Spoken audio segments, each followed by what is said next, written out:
कानपुर के लंडा बाजार में खवातीन से इज्तिमाई ज्यादती करने वाले एक शख्स को पुलिस ने मुतासरा खतून की निशानदेही पर गिरफ्तार कर लिया। बताया गया है कि कानपुर के लंडा बाजार में मौजूद सलीम नामी दुकानदार पर ज़ाहर पीर की खतून साइमा ने इल्जाम आयद किया। इसे नशावर मशरूब पिलाकर बेहोश किया गया और रात भर दीगर 4 साथियों के हमरा सलीम मेरी अस्मदरी करता रहा। खतून ने खुद लंडा बाजार से मुलजम को पकड़कर सिटी पुलिस को इत्तला करके गिरफ्तार करवा दिया। इस हवाले से रिपोर्ट देखते हैं 87 न्यूज कानपुर के ब्यूरो चीफ हसीब खालद की।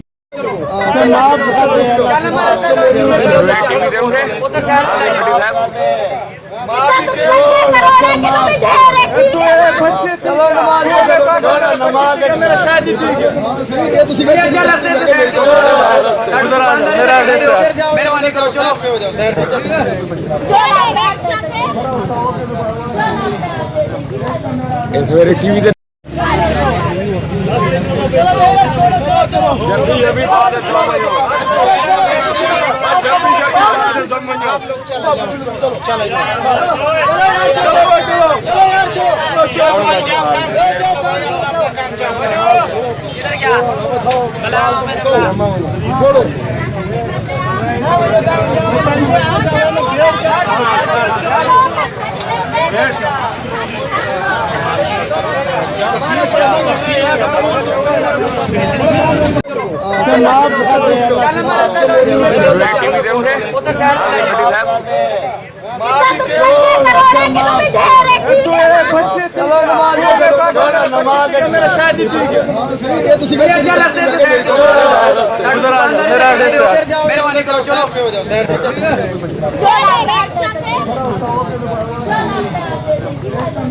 वेरे टीवी देख